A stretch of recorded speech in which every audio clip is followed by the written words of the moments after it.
She didn't wear any insignia that marked her as special. No combat patches, no unit citations, no ribbons that caught the morning light. Just standard issue fatigues, regulation boots, and a name tag that read Carter in plain black letters. The other soldiers at the NATO training exercise called her Sergeant, and she never corrected them. They assumed she was Supply Corps, maybe communications, someone safe, someone forgettable, someone who wouldn't matter. When the real action started, they were wrong about everything except the last part. She wouldn't matter because she had already mattered more than any of them would ever know. Welcome to Stories from Veterans. Before we begin this tale of silence, command, and buried truth, I want to ask you something. Do you think the strongest people in the military are always the ones who shout the loudest or the ones who stay the quietest? Write in the comments, which side do you believe in? And if you think stories like this deserve to be remembered, hit that subscribe button and help us ensure they never disappear into classified darkness. The Hohenfels training area in Germany was buzzing with controlled chaos that October morning. 300 soldiers from 12 NATO countries had gathered for Exercise Iron Thunder, a 2-week joint operation designed to test interoperability, communication, and combat readiness. The kind of massive undertaking where careers were made, reputations were tested, and small mistakes could echo through military hierarchies for years. Carter arrived on the second bus, sitting near the back with her duffel bag between her feet and a paperback novel she never seemed to read. She didn't talk to anyone during the 4-hour ride from Ramstein Air Base, didn't introduce herself to the chattering lieutenants, comparing deployment stories, didn't join the sergeants trading jokes about German beer and European women. She just sat there, occasionally glancing out the window at the countryside rolling past, her face carrying the kind of calm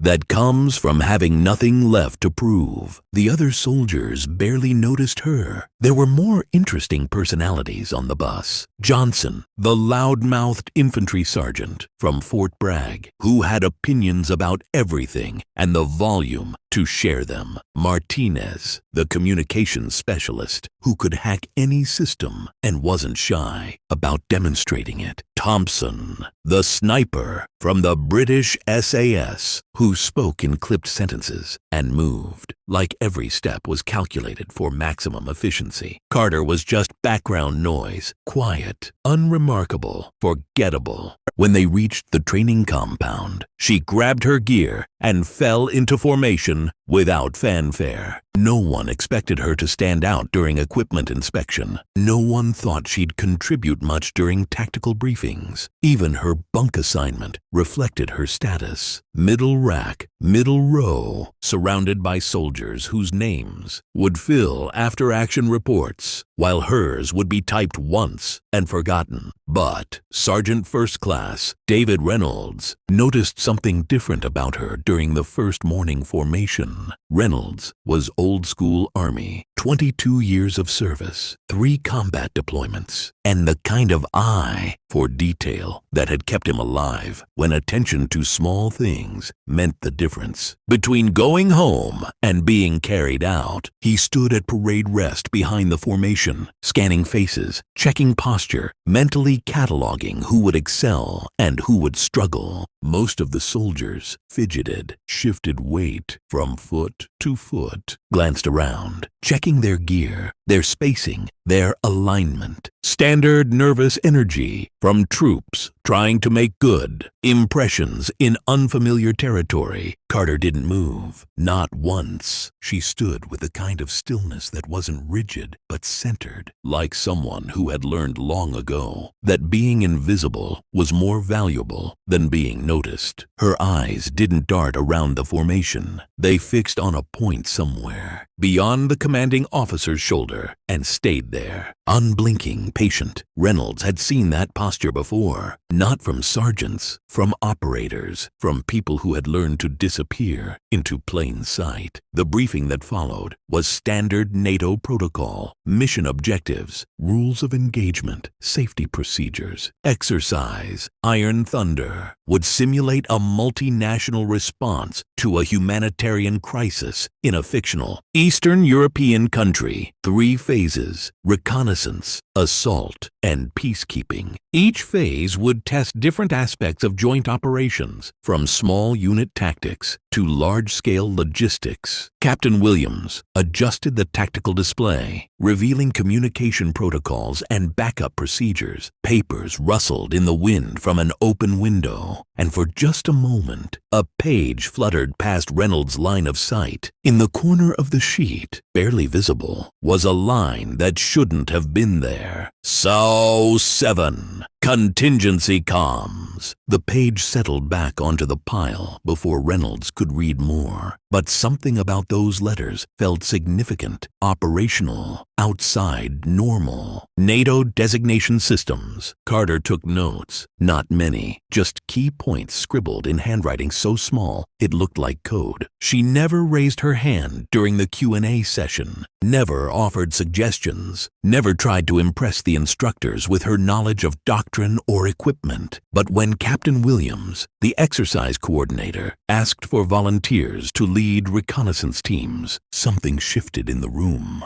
Not visibly, but energetically. It was subtle enough that most people missed it, but Reynolds felt it. A change in pressure, like air moving before a storm. Carter's hand didn't go up. She didn't step forward. She just continued taking notes in that precise miniature handwriting, but somehow without speaking, without gesture. She had communicated something to Williams. He looked at her once, briefly, then moved on to select team leaders from the more obvious candidates. The first week of training proceeded exactly as planned. Reconnaissance teams practiced infiltration routes. Assault units rehearsed urban combat scenarios. Support elements coordinated supply chains and medical evacuations. Everything ran with the mechanical precision of military exercise, where every contingency had been planned, every variable accounted for, every outcome predetermined. Carter performed adequately, not brilliantly, not poorly. She completed her assigned tasks without complaint, followed orders without question, and never drew attention to herself. Her team leaders rated her as competent and reliable, standard marks for a standard soldier. But Reynolds kept watching. He couldn't explain why exactly. Maybe it was the way she moved during night exercises, navigating terrain in complete darkness without stumbling or making noise. Maybe it was how she always seemed to position herself, with clear sightlines to exits and elevated positions. Maybe it was the fact that in 8 days of close quarters living, he had never seen her sleep. During a break between exercises, Reynolds made a decision. He walked over to where Carter sat alone, cleaning her rifle with the methodical precision of someone who had done it thousands of times. She didn't look up when he approached. "Sergeant Carter," he said quietly. "Sergeant Reynolds," she replied, without lifting her eyes from the weapon. "And that's an interesting way you field stripped that rifle. Not standard issue technique." She paused for just a moment, then continued working. "Learned it from someone who knew better than the manual. Must have been a hell of an instructor." He was. She set down her cleaning rod and finally looked at him. Her eyes were gray, unremarkable except for a quality Reynolds had only seen in a few places. They were the eyes of someone who had seen things that weren't written in after-action reports. "Something you need, Sergeant?" Reynolds studied her face. No makeup, no jewelry, no distinguishing features, except for a small scar above her left eyebrow, nearly invisible unless you were looking for it. The kind of mark that comes from moving fast through tight spaces where every inch matters. "Just curious," he said. "Your file seems to have some gaps. Sometimes gaps are the most accurate information you can get, Sergeant." "Where'd you serve before this?" Carter reassembled her rifle with movements so fluid they looked choreographed. Here and there. Combat deployments? Some. Reynolds waited. In his experience, soldiers with real experience either talked too much about it or not enough. The ones who talked too much were usually fine. The ones who didn't talk at all were either lying or carrying something too heavy to share. Carter fell into the second category, but something told him she wasn't lying. "Ever worked joint operations before?" he asked. For the first time, she smiled. It wasn't warm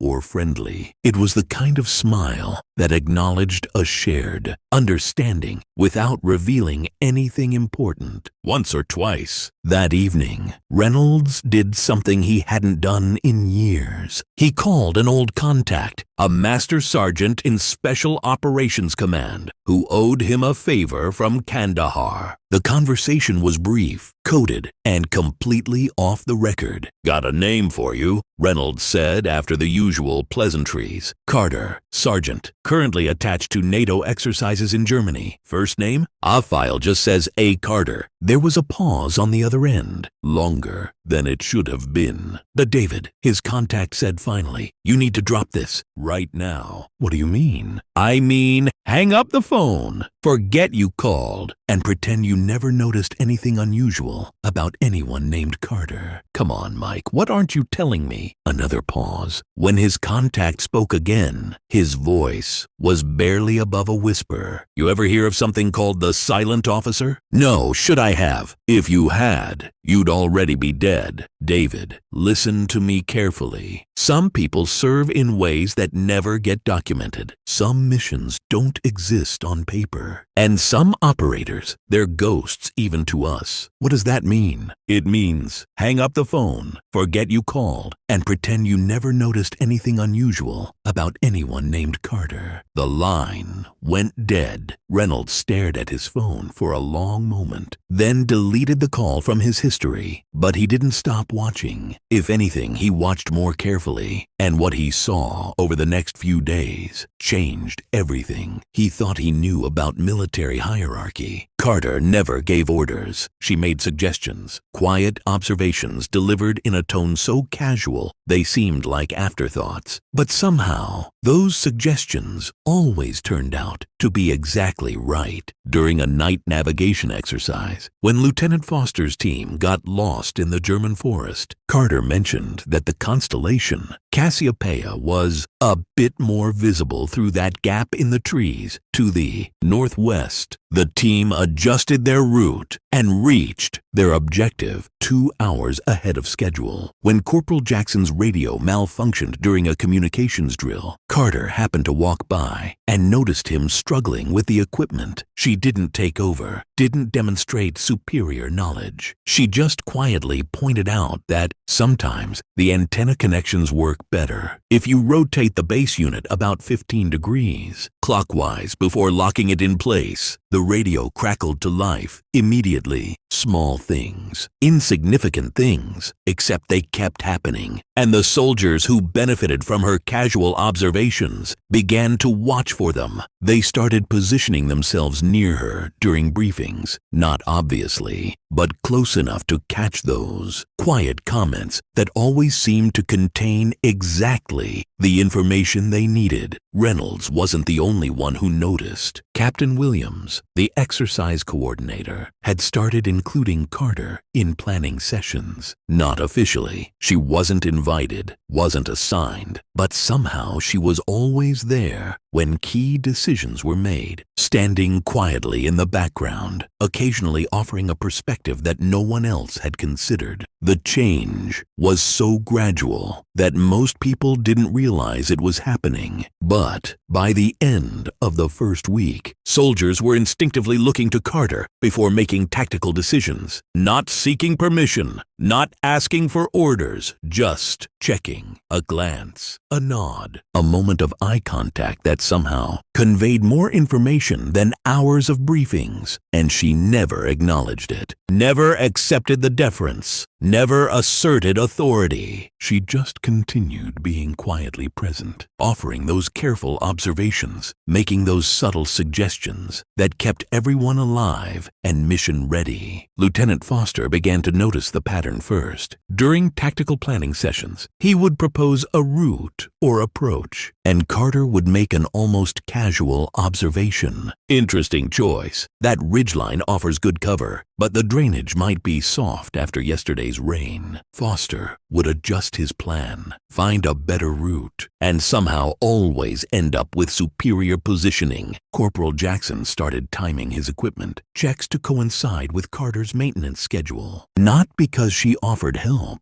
but because when she was working nearby, his gear seemed to function better. Radios held signals longer, weapons jammed less frequently. It was as if her presence somehow influenced the reliability of equipment around her. Staff Sergeant Monica Reyes, a 15-year veteran with deployments in Iraq and Afghanistan, found herself unconsciously mimicking Carter's movement patterns during night exercises. The way she stepped to avoid making noise on different terrain, the way she used shadows and natural concealment, techniques that weren't taught in infantry school but seemed to emerge naturally when Carter was nearby. "She's teaching us," Reyes mentioned to Reynolds during a quiet moment between exercises. "Not directly, not obviously, but she's teaching us things we didn't know we needed to learn." Reynolds nodded. He had felt it too. The way conversations became more focused when Carter entered a room, the way arguments settled into productive discussions, the way dangerous situations somehow became manageable when she was present. But something was building. Reynolds could feel it in the way conversations stopped when Carter entered a room, the way senior officers unconsciously stepped aside when she walked past, the way experienced NCOs found themselves taking her advice without realizing they were doing it. Whatever Carter was hiding, it was too big to stay buried forever. The turning point came on the 9th day, during what should have been a routine urban warfare simulation. 2 teams were supposed to clear a mock village, coordinate their movements, and extract a simulated high-value target. Standard close-quarters combat training that every soldier had performed dozens of times. But Private Chen, the youngest member of Alpha Team, made a critical error. Instead of using training ammunition, he had somehow loaded live rounds into his weapon. No one noticed until he fired his first shot during the breach, and the concrete wall exploded in a shower of real debris instead of harmless paint. The exercise should have stopped immediately. Safety protocols demanded immediate ceasefire, evacuation of the training area, and a thorough investigation. But Bravo Team was already inside the building, committed to their assault route, unaware that live ammunition was now part of the equation. Chaos erupted in the command center. Officers shouted conflicting orders. Radio traffic became a cacophony of urgent transmissions. Safety personnel scrambled to coordinate an emergency shutdown. While keeping all participants out of danger, Carter appeared at Reynolds' shoulder, like she had materialized from the air itself. "How long to get Bravo Team clear?" she asked quietly. 3 minutes minimum," Reynolds replied, sweat beading on his forehead. "Chen's got them trapped on the 2nd floor. Too long." Carter moved to the communication console, but not to the NATO frequencies. She activated a channel that Reynolds hadn't seen on any of the training documentation. When she spoke, her voice carried an authority that made everyone in the command center stop what they were doing. "Bravo lead, this is Overwatch. Immediate instruction." The response came instantly, professionally. "Copy. Overwatch. Send traffic. Live round compromised in your sector. Alpha Team has real ammunition. Implement protocol Delta 7 immediately." "Understood, Overwatch." Delta 7 in effect. Reynolds watched the tactical display as Bravo team's movement pattern changed instantly. No hesitation, no questions, no delay. They shifted from assault formation to defensive extraction, moving with a precision that spoke of training far beyond standard NATO doctrine. Chen, Alpha lead, Carter continued, her voice sharp and precise. Weapon safe. Immediate exit through Rally Point. November. Move now. Copy. Moving to November. Alpha team responded with the same instant compliance, flowing out of the building like water, finding the quickest path to safety. Williams, Carter said, without turning from the radio.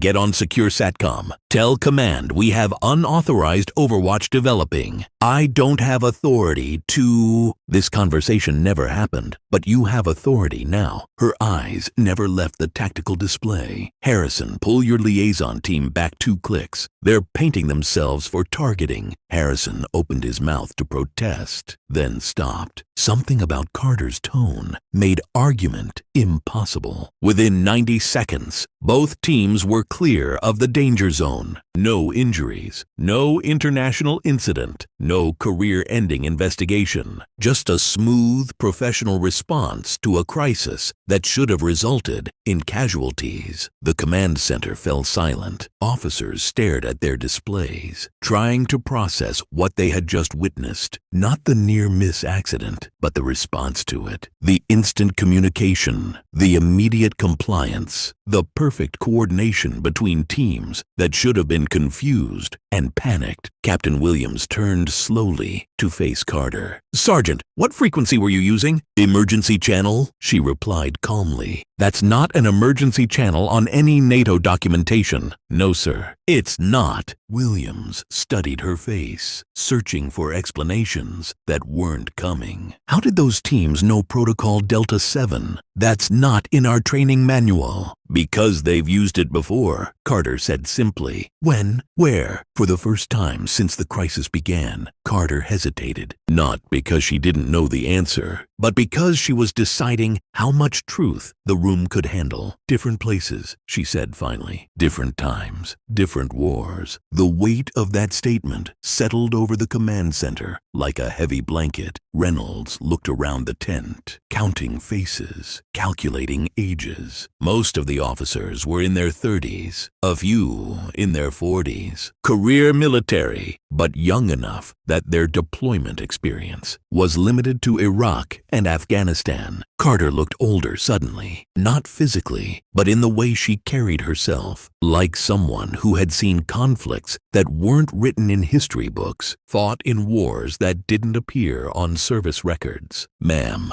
Williams said quietly, and Reynolds noticed the change in how he addressed her. Not Sergeant, not Carter. Ma'am, what unit were you with? Carter began gathering her gear, her movements precise and economical. Unit that doesn't exist anymore. Because it was deactivated? Because it was never activated in the first place. Part 2. The Wrong Ammunition Crisis. Part 3. The Black Scenario. On the 10th day of Exercise Iron Thunder, everything went wrong at exactly 0347 hours. It started with a communication failure. The primary radio network went dark during a simulated night assault, leaving 3 companies of NATO forces spread across 40 square kilometers of German countryside with no way to coordinate their movements. Exercise protocols called for immediate suspension of operations, regrouping at the forward operating base, and a careful investigation of equipment failure. But the communication failure wasn't simulated, and neither was the helicopter that appeared on the horizon 20 minutes later, running dark with no identification markers. Carter was awake when the crisis began. She was always awake at 0347, sitting on her bunk in the darkness, checking equipment that didn't need checking, preparing for contingencies that weren't supposed to happen. When the radio chatter stopped mid-sentence, she didn't reach for her communication gear like everyone anyone else. She reached for her boots. "What's happening?" asked Private Morrison, the 19-year-old from Minnesota who slept in the bunk below hers. "Exercise malfunction," Carter replied, lacing her boots with mechanical precision. "Go back to sleep." But she was already moving, grabbing her gear with the kind of efficiency that comes from muscle memory older than conscious thought. Reynolds, sleeping across the aisle, opened his eyes just in time to see her slip out of the barracks, silent as smoke. In the command tent, chaos was replacing order with uncomfortable speed. Captain Williams stood over a bank of dead radios, speaking rapidly into his satellite phone,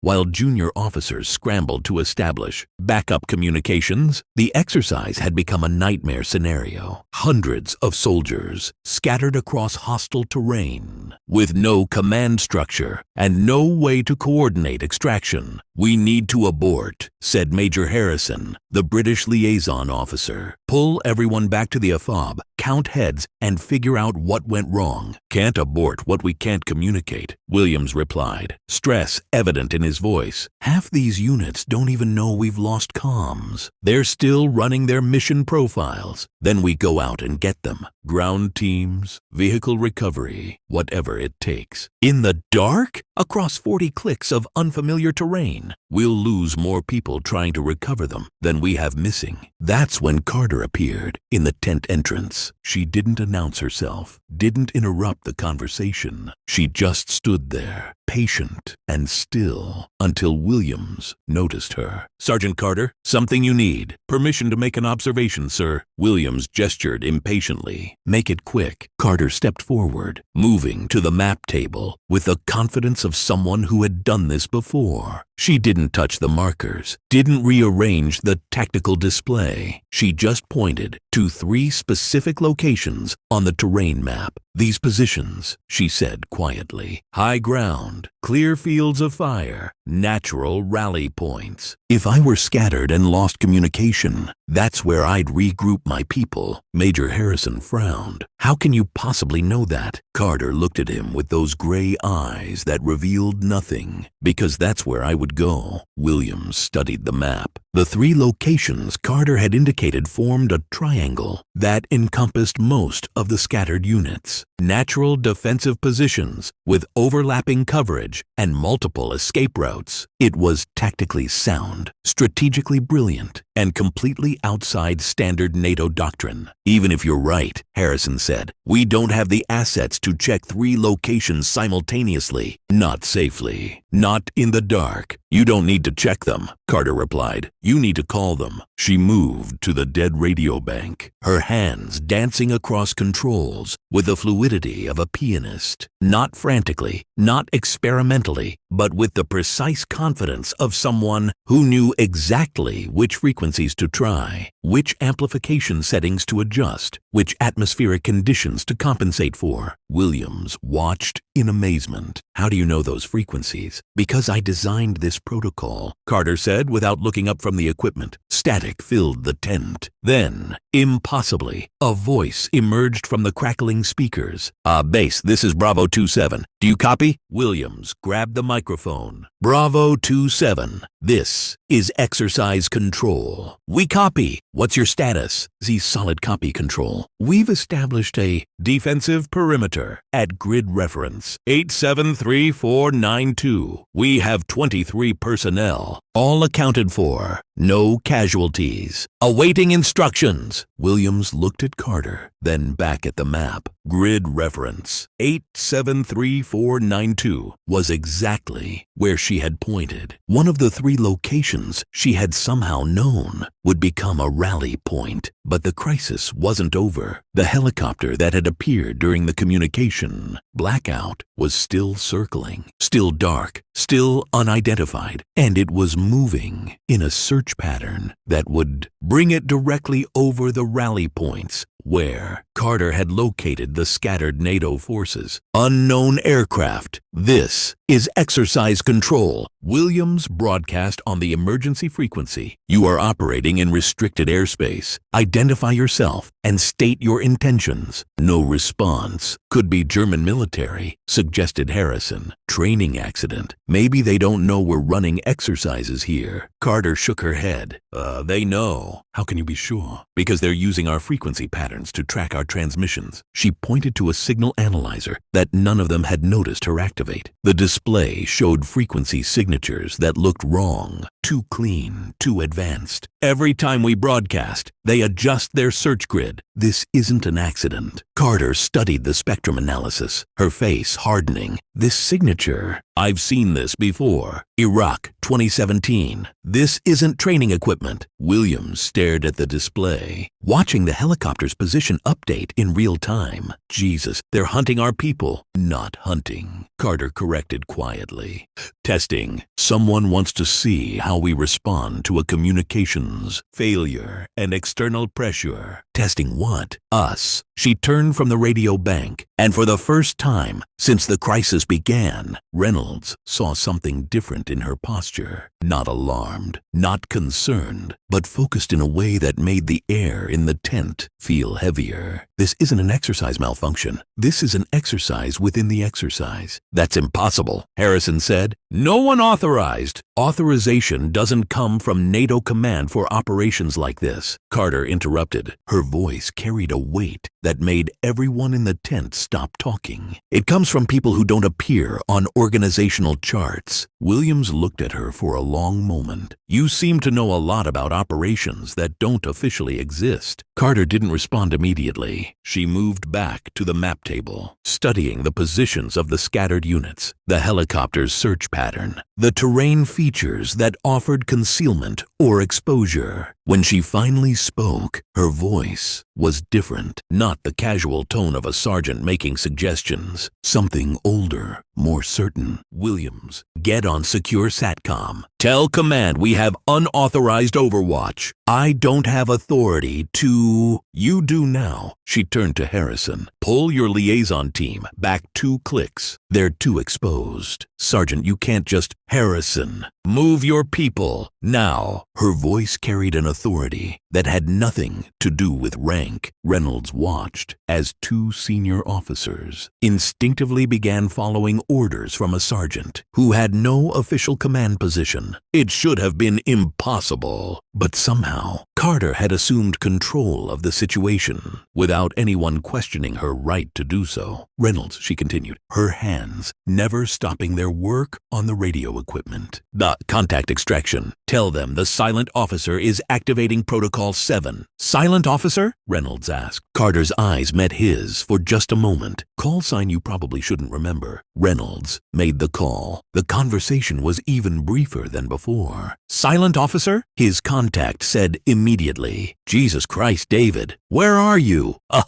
Hohenfels. Exercise Iron Thunder. Get everyone clear of those rally points. Now, and whatever the person who gave you that designation tells you to do, you do it without question. That's not a suggestion. That's survival. Mike, what the hell is... No questions, David. Just follow her lead. The line went dead again. But this time, Reynolds understood. He was dealing with something far beyond his clearance level. Carter worked the radio frequencies like a conductor directing an orchestra. Not the NATO frequencies, not the emergency channels, but something else entirely. Encrypted, secure, and completely outside the normal military communication structure. She spoke in code phrases that conveyed tactical information with surgical precision. Overwatch to all stations. Umbrella protocols. Green. Lightning window. T-9. A copy, Overwatch. Thunder cells forming. All units implement rain procedures. Understood. Stormfront moving southeast. Seek immediate shelter. Execute now. Reynolds listened to the exchanges, understanding none of the coded language, but recognizing the calm authority in Carter's voice. This wasn't someone adapting to a crisis. This was someone executing a plan that had been rehearsed countless times before. Within 30 minutes, 3 separate extraction teams had appeared at the rally points. Not NATO forces, not German military, professional, efficient, and completely unidentifiable operators who collected the scattered exercise participants and transported them to secure locations without explanation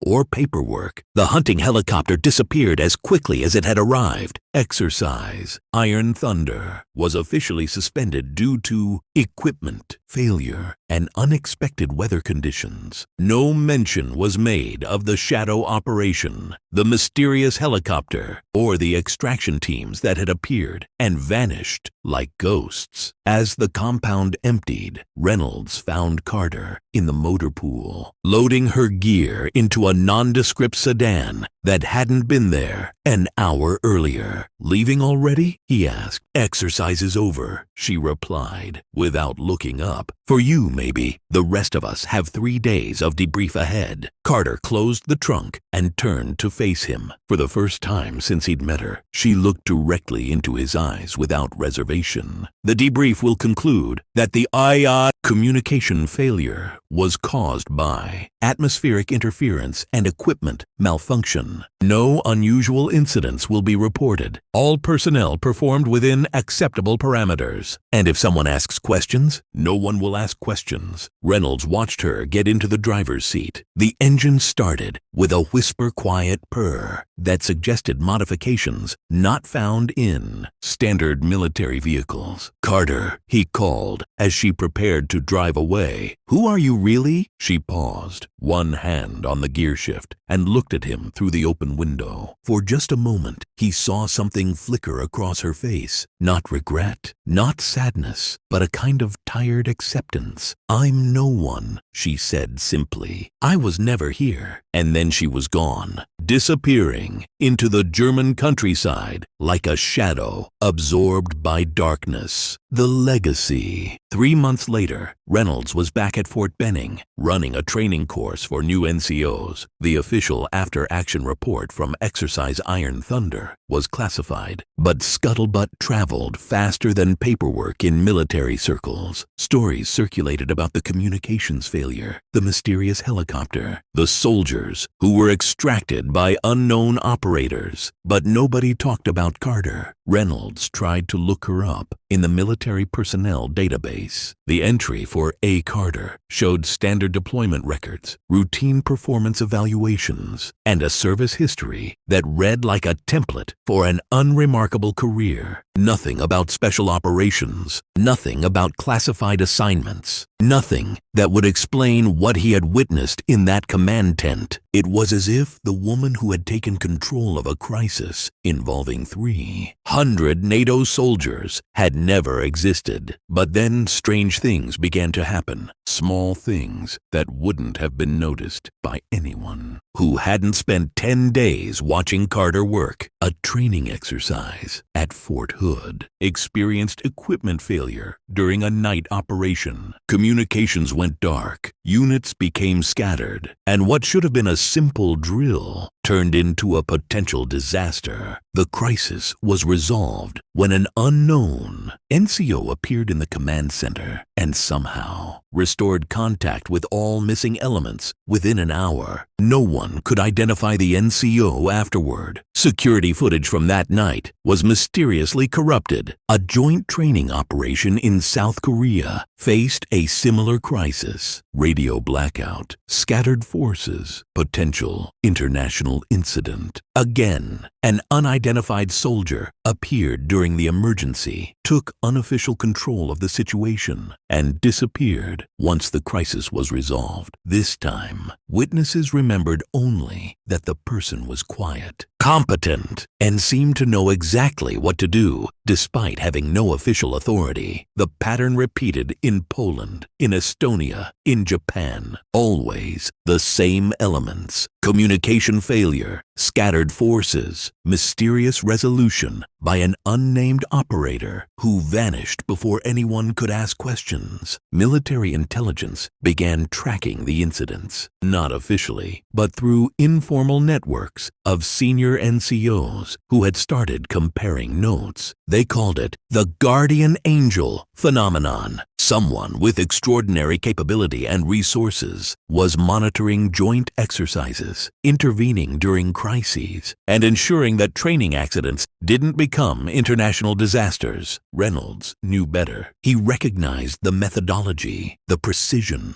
the complete absence of ego or recognition seeking. Someone wasn't playing guardian angel. Someone was still working, still serving, still protecting soldiers who would never know her name. 2 years after Exercise Iron Thunder, Reynolds received an envelope with no return address. Inside was a single photograph, 8 people in desert camouflage, faces obscured by shadows and equipment, standing in front of a helicopter that bore no national markings. In the center, barely visible, was a woman whose posture he recognized immediately. On the back of the photograph, written in that familiar microscopic handwriting, was a single line: "Some missions never end." Reynolds kept the photograph in his desk drawer, next to his Bronze Star and Purple Heart. He never showed it to anyone, never mentioned it in official reports. But sometimes, late at night, when he was reviewing training schedules and personnel files, he would take it out and study that shadowy figure in the center. As he held the challenge coin for the first time, one thought echoed through his mind. "I've seen command and control for 22 years, but I never knew real leadership was born in the quietest moments." He understood now why Carter's service record looked so ordinary. The most effective operators were the ones who didn't exist in official databases, the ones whose careers were managed by agencies that didn't acknowledge their existence, the ones who moved through military structures like water through stone, present but undetectable, influential but invisible. She had been hiding in plain sight for years, probably decades, moving from assignment to assignment, crisis to crisis, ensuring that joint operations ran smoothly and international incidents were avoided. Not seeking glory, not building a reputation, just doing the work that kept the machine functioning.